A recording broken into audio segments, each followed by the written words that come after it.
Dans le nord du Burkina Faso, un chiffre se répète pourtant tout le monde l'ignore. Plus d'1 million de personnes sont revenues, là où l'on ne voyait autrefois que la fuite. Et malgré cette réalité brute, beaucoup en Occident continuent de regarder la région comme si rien n'avait changé, incapables de voir le contraste entre les cartes rouges d'hier et les marchés qui rouvrent aujourd'hui. Que signifie réellement ce basculement pour celles et ceux qui vivent sous la protection difficilement regagnée et d'Ibrahim Traoré? Un pays rejeté pendant des années commence enfin à revenir vers lui-même. Ce voyage promis ne cherche pas à embellir une réalité complexe, mais à éclairer ce qui se joue réellement lorsque sécurité, survie et souveraineté cessent d'être des concepts abstraits pour redevenir des besoins quotidiens. La promesse ici est simple. Montrer comment un pays meurtri a réappris à tenir debout, non par miracle, mais par une suite d'actions concrètes que beaucoup d'observateurs refusent encore. C'est encore... Regardez, si comprendre le Burkina Faso aujourd'hui paraît urgent, c'est parce que ce qui s'y construit dépasse le cadre classique et le cadre d'un conflit. C'est une lutte pour empêcher que les mêmes blessures ne reviennent, pour empêcher que le vide laissé par les groupes armés ne se referme à nouveau sur des millions de vies. Et la question qui s'impose, comme une question essentielle, est la suivante. Si une nation peut se redresser par la cohérence plutôt que par les discours, alors qu'est-ce que cela dit de toutes celles qui prétendent incarner la stabilité sans jamais en payer le prix? C'est ce fil que la suite va tirer, mètre après mètre, jusqu'au cœur du terrain. Deux faits s'imposent dès que l'on regarde le terrain, sans prisme idéologique. Plus d'1 million de personnes sont revenues chez elles, et 28 bataillons d'intervention rapide ont été déployés pour ouvrir des corridors que l'on disait perdus. À eux seuls, ces deux chiffres révèlent une bascule silencieuse que beaucoup avaient sous-estimée, une rupture entre l'époque où la fuite semblait la seule option et celle où l'on recommence à planter, à réparer, à revenir. Au moment où Ibrahim Traoré prend le pouvoir en 2022, le pays n'est pourtant qu'une mosaïque de provinces fragmentées par la peur. Les routes ne sont plus des chemins mais des pièges. Les marchés ne battent plus le rythme de la vie locale. Ils gisent en temps, gisent en cendres. Ce n'est pas l'idée de reconstruire qui manque, c'est la possibilité même de commencer quelque part, dans un paysage où chaque déplacement, chaque porte, chaque ombre porte la mémoire d'une menace. C'est ici qu'apparaît la logique du terrain. Terrain humain, né non pas dans un bureau, mais dans la poussière où soldats, enseignants et villageois finissent par comprendre que la sécurité ne se décrète pas. Elle s'habite. Le premier mouvement est militaire, mais limité. Dégager, ouvrir, protéger le passage. Le second est civil, presque intime. Rester, discuter, arbitrer, rassurer, réapprendre la normalité. Là où un drapeau ne suffisait jamais, la présence quotidienne devient un ciment. Les villages du nord et du centre commencent alors à reprendre forme. Des puits détruits coulent de nouveau. Des classes s'ouvrent sous des manguiers. Des enfants marchent vers l'école sans escorte armée. De petites scènes ordinaires qui, mises bout à bout, composent une transformation que les analyses lointaines ne perçoivent pas. Ce glissement progressif du chaos vers une habitabilité retrouvée constitue la clé pour comprendre le chapitre qui suit. Car si l'ordre revient par fragments, c'est qu'une logique nouvelle a pris racine. La paix comme pratique, non comme slogan, et la dignité comme point de départ, plutôt que comme récompense. Pour saisir ce qui change réellement au Burkina Faso, il faut suivre ceux qui vivent la transformation au quotidien, pas ceux qui l'analysent à distance. Ce sont souvent des villageois qui deviennent nos guides, parce que leur vie raconte ce que les cartes et les rapports ne saisissent jamais complètement. La manière dont un territoire meurtri retrouve d'abord des gestes simples avant de retrouver des structures. Le premier cas est celui d'un hameau près de Boulé du Mouhune. où une institutrice rouvre son école après des années de silence. Elle raconte que les enfants n'arrivaient autrefois qu'en courant, surveillant chaque bruit derrière eux. Maintenant, ils marchent, discutent, traînent presque, comme si le temps lui-même avait recommencé à s'étirer. Ce ralentissement, pourtant insignifiant pour un œil extérieur, marque un changement profond. La peur cesse d'être l'unité de mesure de chaque minute. Le second cas vient d'un marché de Barcelogo, où un mécanicien a recommencé à réparer des motos après avoir passé des années à se déplacer de village en village pour éviter les attaques. Il explique qu'il n'a pas retrouvé sa clientèle grâce à une promesse officielle, mais grâce à la simple possibilité de rester au même endroit, plus de 3 jours sans fuir. Cette stabilité élémentaire devient la première brique d'une économie locale renaissante. Ce sont ces petites victoires, modestes et répétées, qui révèlent la portée réelle des changements en cours. Elles dessinent ce que les habitants appellent volontiers une normalité retrouvée. Un espace où vivre redevient possible, pas seulement survivre. Et la question demeure, sobre mais essentielle. Que devient un pays lorsque ces gestes ordinaires reprennent leur place ? Avant 2022, le Burkina Faso bascule lentement vers un point de rupture. Les routes se ferment, les villages se vident, les troupeaux disparaissent, les marchés s'effondrent. Tout glisse vers un paysage où plus rien ne tient, où chaque distance devient un risque.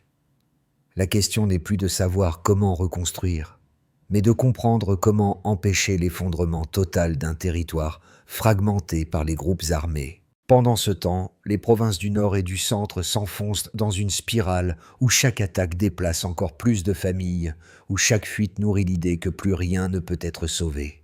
Puis survient le retournement. Lorsque Ibrahim Traoré prend le pouvoir en 2022, l'ordre des priorités change brutalement. Le pays cesse de chercher des solutions qui viennent d'en haut. Il recommence par ce qui manque le plus, la sécurité minimale qui permet de vivre, pas seulement d'attendre. Les premières décisions frappent par leur urgence.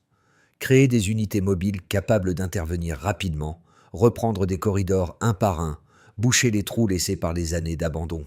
Rien de grandiose, rien de spectaculaire, mais un rythme constant, presque obstiné. Les 28 bataillons d'intervention rapide deviennent le premier choc dans cette séquence. Ils se déplacent vite, ils coupent court, ils réouvrent des axes, ils escortent les premiers retours.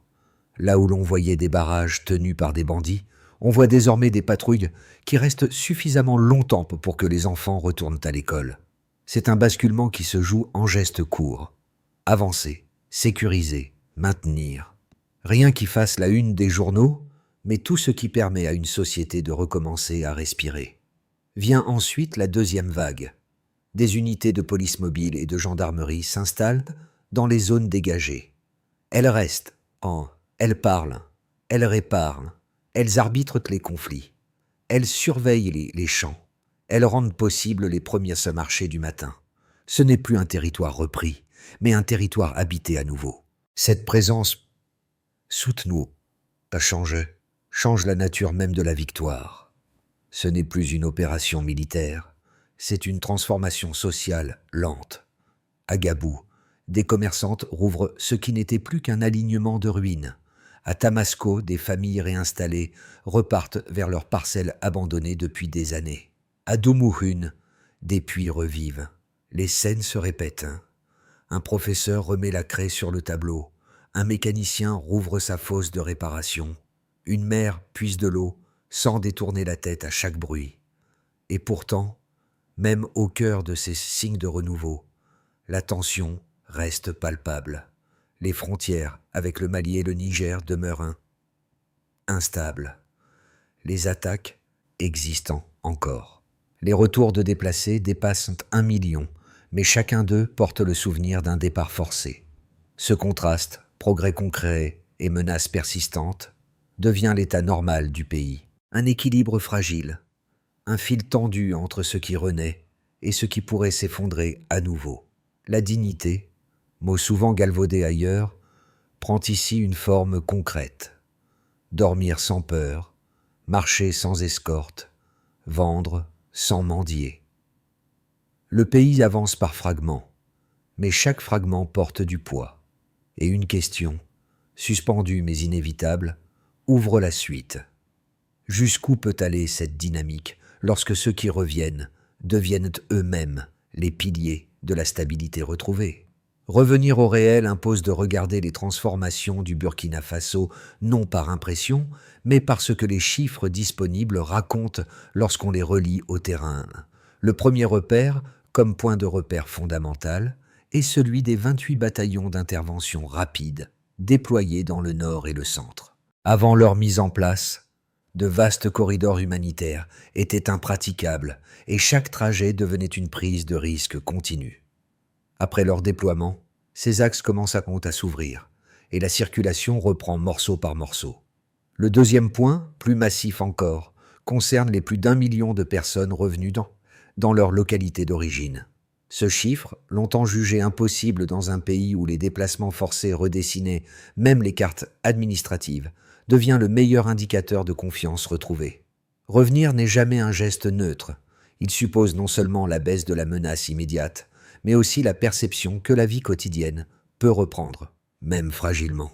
Le troisième repère concerne l'économie vivrière. Le plan agropastoral 2023-2025, soutenu par près d'1 milliard de dollars américains, change l'équation de la dépendance alimentaire. Pendant des années, des cargaisons de riz importés arrivaient alors que les récoltes locales pourrissaient faute de marché. L'investissement massif ne traduit pas une logique d'expansion spectaculaire, mais la volonté de structurer des secteurs essentiels, riz, maïs, tubercules, viande, volaille, pêche, blé et mangue, afin de redonner à l'agriculture son rôle premier, nourrir, stabiliser, employer. Ces trois chiffres, pris séparément, pourraient sembler des indicateurs administratifs. Ensemble, ils révèlent une dynamique plus profonde. La reconstruction progresse lorsque sécurité, mobilité et subsistance cessent d'être des lignes séparées et deviennent une même chaîne. Les bataillons rouvrent les routes. Les routes permettent les retours. Les retours redonnent une main-d'œuvre locale disponible. Cette main-d'œuvre rend viable l'agriculture, qui elle-même stabilise les revenus.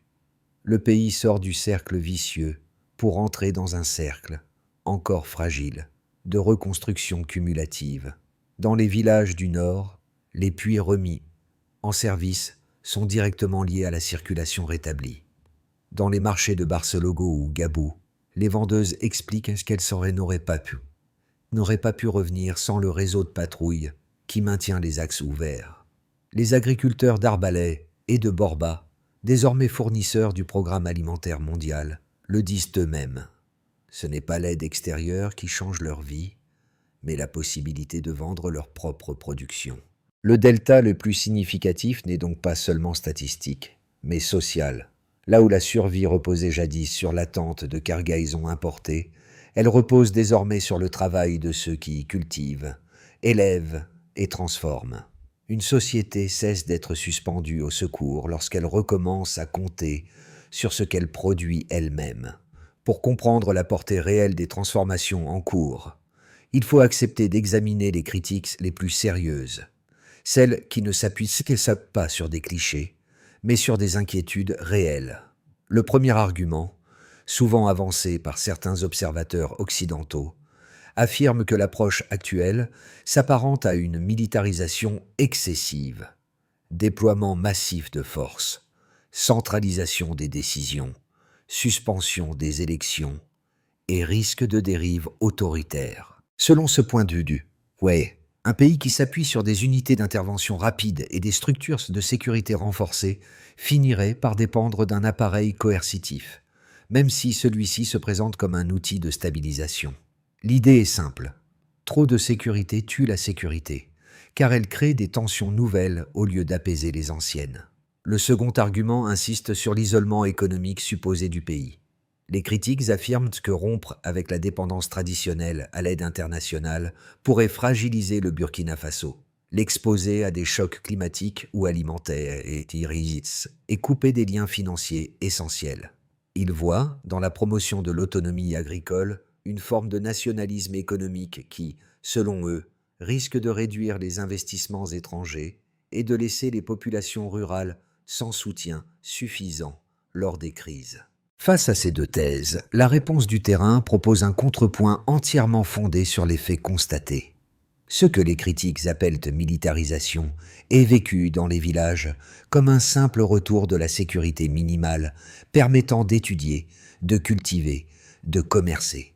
Le témoignage cité dans la source, un habitant affirmant préférer voir un soldat à la croisée des chemins qu'un tireur dans son champ, montre que la présence sécuritaire, loin d'être perçue comme une coercition, sert d'amortisseur entre le passé traumatique et la possibilité d'une vie civile stable.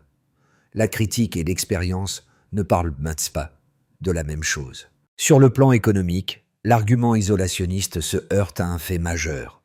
La relance agricole repose sur un investissement de près d'1 milliard de dollars et sur une intégration accrue avec les programmes alimentaires qui achètent donc désormais aux producteurs locaux. L'économie ne se ferme pas, elle se réancre dans les territoires productifs. L'autonomie n'est pas un repli, mais une réparation. La bascule se joue ici. Au milieu du récit, un détail longtemps ignoré apparaît comme le véritable changement de paradigme. La souveraineté alimentaire n'est plus un slogan, mais un système en construction, patiemment, méthodiquement, et d'une manière que même certains alliés du Burkina Faso n'avaient pas anticipé. Le tournant est net. Une fois les premières zones sécurisées et les retours amorcés, le pays déplace le centre de gravité de son redressement, passant de la simple survie à la reconstruction économique, enracinée dans la terre. Ce basculement prend sens lorsque l'on rappelle la logique défendue par Ibrahim Traoré. La paix ne vaut rien si elle ne nourrit pas. Cette idée, simple en apparence, produit un effet multiplicateur. Les canaux d'irrigation sont réparés dans les régions qui avaient connu les combats les plus intenses. Les puits empoisonnés sont remis en service. Les agriculteurs reçoivent cette semence et outils dans la perspective d'une reprise durable, et non d'une assistance ponctuelle. La surprise vient du rythme. Là où l'on attendait une reconstruction lente, presque symbolique, les marchés se remplissent, les coopératives renaissent, et les écoles servent désormais des repas issus de cultures locales grâce à l'ajustement des programmes alimentaires. Le midpoint révèle que la stabilité ne progresse pas uniquement par la sécurité, mais par l'ancrage économique du quotidien. Les effets tangibles de la transformation burkinabé se lisent d'abord dans la vie des agriculteurs et les communautés rurales. Dans les régions du nord et du centre, les puits dont remis en service et les canaux d'irrigation restaurés permettent aux familles de replanter sur des terres abandonnées depuis des années. Les récoltes locales, autrefois condamnées à pourrir, sont désormais achetées par l'initiative alimentaire scolaire, créant un circuit entièrement enraciné dans les villages. Les agriculteurs retrouvent un rôle central dans l'économie quotidienne, et les coopératives dirigées par les femmes reprennent vigueur. Le retour à la terre devient une forme d'émancipation plutôt qu'un signe de précarité. Pour les petites entreprises, les 200 entreprises locales, les retombées sont tout aussi visibles. Les marchés de Barcelogo, Gabou ou Boulay du Mouhoun, jadis silencieux, recommencent à vibrer. Les mécaniciens réinstallent leurs ateliers, les commerçantes réouvrent leurs étals, et les trajets sécurisés permettent de circuler entre villages sans la peur constante des embuscades. Les petites activités cessent d'être des refuges improvisés et redeviennent des métiers stables. Les troupeaux reconstitués grâce aux kits de redémarrage créent aussi de nouveaux flux d'échanges, vente de lait, de viande, d'animaux reproducteurs. Une économie rurale à faible capital renaît, mais avec une densité humaine retrouvée. Les personnes déplacées représentent le cœur émotionnel et stratégique de cette transformation. Plus d'1 million d'entre eux sont revenus, non pas par espoir abstrait, mais parce que les corridors sécurisés le permettent réellement. Le RSU, puis les transferts ciblés du PAMV, leur donnent les premiers outils pour reconstruire un foyer, réparer un toit, acheter des aliments pour les chèvres, relancer une petite activité. Ce retour massif crée un effet d'entraînement. Chaque famille qui s'installe renforce la présence sociale dans les zones autrefois sous l'emprise des groupes armés. La stabilité se fabrique ainsi par accumulation humaine, plus que par victoire militaire. Les zones stratégiques constituent enfin l'indicateur le plus révélateur. Les frontières nord, encore instables, obligeaient autrefois les villages à fonctionner en état de survie perpétuelle. Aujourd'hui, même si les attaques persistent, la présence combinée des bataillons rapides et des unités civiles installées durablement permet une circulation plus régulière.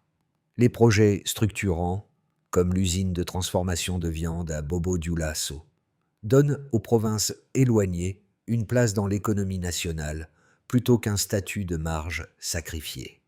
La zone sahélienne, longtemps décrite comme une plaie ouverte, devient l'espace où se mesure la cohérence d'un modèle de résilience. L'ensemble de ces 4 dynamiques nourrit un constat que beaucoup n'avaient pas anticipé. Sous l'impulsion d'Ibrahim Traoré, la sécurité n'est plus seulement un objectif militaire, mais une condition pour que les systèmes sociaux, économiques et agricoles recommencent à fonctionner en chaîne.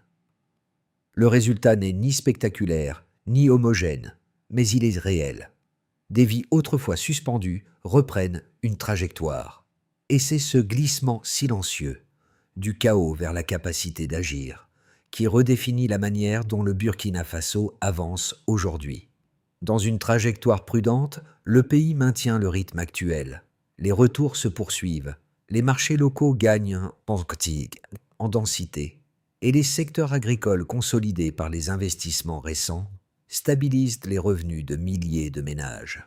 Les coopératives féminines élargissent leur rôle, les programmes alimentaires continuent d'acheter localement, et les corridors sécurisés restent ouverts malgré des tensions ponctuelles. Si les pluies demeurent régulières et que les infrastructures réparées fonctionnent correctement, alors les villages du Nord gagneront en autonomie et les flux de production s'intensifieront sans rupture majeure. Ce scénario conserve l'incertitude régionale, mais il suppose que la dynamique intérieure reste solide. Dans une trajectoire plus favorable, dans cette trajectoire, la combinaison sécurité plus agriculture atteint un seuil décisif. Les troupeaux reconstitués, grâce aux kits d'élevage, recommencent à alimenter les marchés régionaux, l'usine de transformation de viande avance rapidement, et les coopératives prennent un rôle moteur dans la distribution alimentaire scolaire. Les retours de déplacés augmentent encore, créant un effet d'ancrage qui renforce les zones reconquises. Si les programmes de vaccination du bétail se déroulent sans interruption, alors les filières animales regagneront leur capacité d'exportation régionale, ce qui redonnera à plusieurs provinces un poids économique qu'elles avaient perdu. La stabilité ne serait pas acquise, mais elle gagnerait en profondeur. Dans une trajectoire plus incertaine, un recul sécuritaire sur certaines frontières pourrait rompre l'accès à plusieurs villages clés. Les attaques sporadiques, combinées à une saison sèche particulièrement dure, freineraient la reprise agricole et réduiraient les possibilités de transport. Les retours de population ralentiraient, créant une pression sur les zones déjà saturées. Si les infrastructures hydrauliques restaurées subissaient une défaillance, alors les communautés rurales perdraient une partie de leurs moyens de subsistance, entraînant des déplacements internes imprévus. Ce scénario ne représente pas un effondrement total, mais il décrit un glissement réel vers une forme d'instabilité qui fragiliserait la reconstruction sociale engagée. Ces 3 trajectoires montrent qu'aucune issue n'est figée. Le Burkina Faso avance sur une ligne étroite où l'agriculture, la sécurité et la mobilité humaine s'entremêlent étroitement.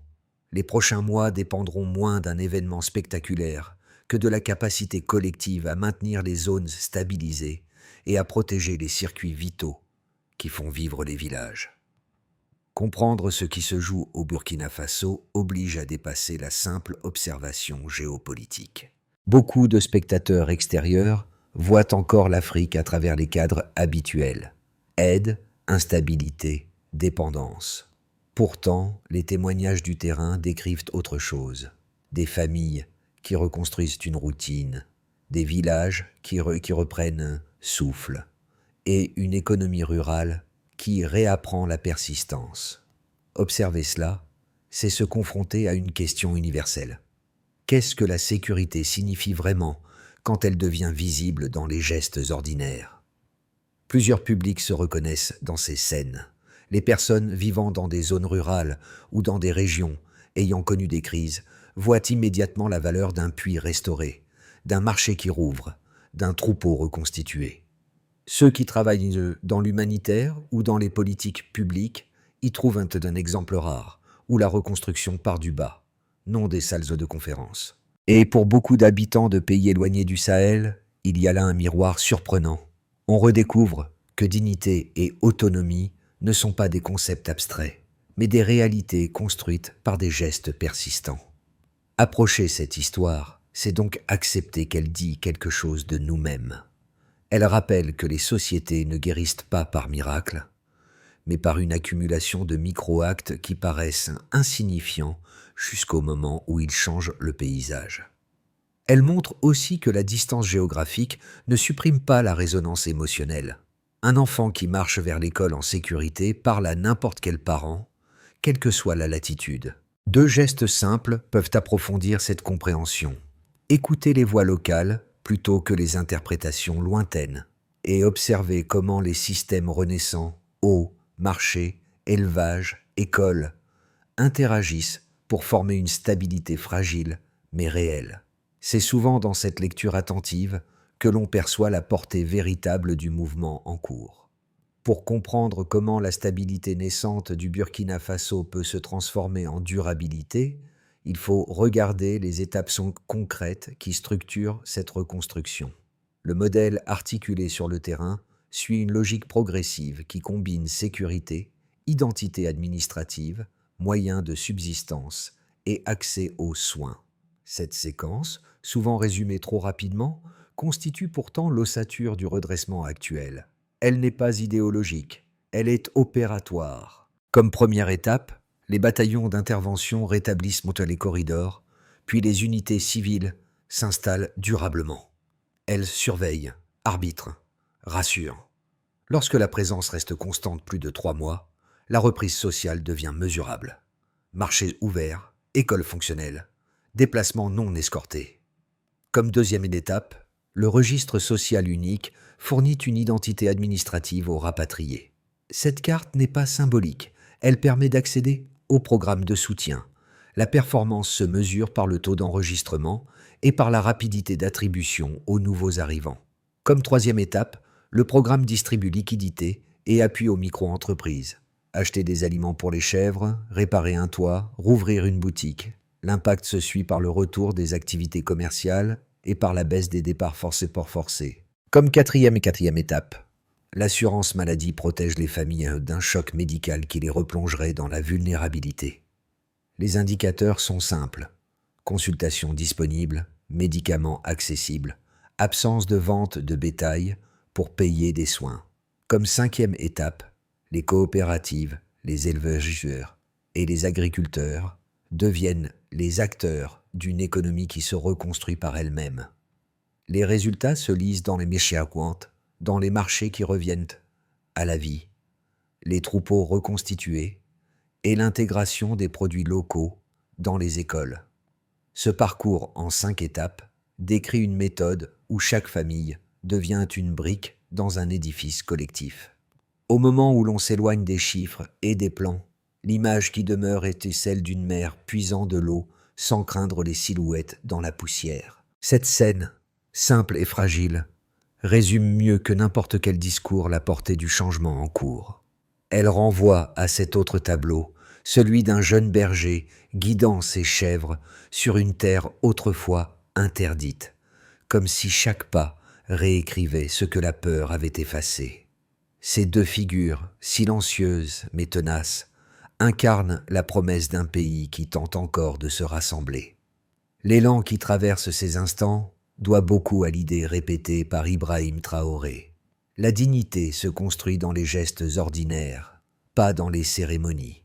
Les villages le prouvent chaque jour, en réparant ce qui peut l'être et en recommençant ce qui semblait perdu. Les puits, les marchés et les troupeaux deviennent des preuves vivantes qu'un territoire peut retrouver une respiration, même lorsque le monde n'y croit plus vraiment. Une vérité s'impose alors, calme mais profonde. La paix naît du travail partagé. Et c'est cette évidence, réapparue dans le Sahel, qui donne sens à tout ce qui précède. Regarder ce qui se passe au Burkina Faso, c'est accepter de voir une histoire écrite sans triomphalisme, mais avec une persistance rare. Les villages reprennent souffle parce que leurs habitants choisissent chaque jour de reconstruire plutôt que d'attendre. Les marchés rouvrent, les écoles résonnent à nous. Pouvez-vous. Et les troupeaux reconstitués rappellent que la dignité peut renaître à partir de presque rien. Cette transformation reste fragile, mais elle révèle un principe universel. Les sociétés avancent quand elles misent sur leurs propres forces, même discrètes. Partager ces récits, c'est donner de l'espace à des voix souvent ignorées. Suivre cette évolution, c'est reconnaître que le renouveau ne se décrète pas, il se pratique. Et s'interroger, c'est déjà contribuer à ne pas laisser ces histoires sombrer dans le bruit du monde. Alors, face à ce mouvement qui se construit pas à pas, quel rôle choisissez-vous d'avoir dans les récits qui façonnent la façon dont nous regardons les autres ?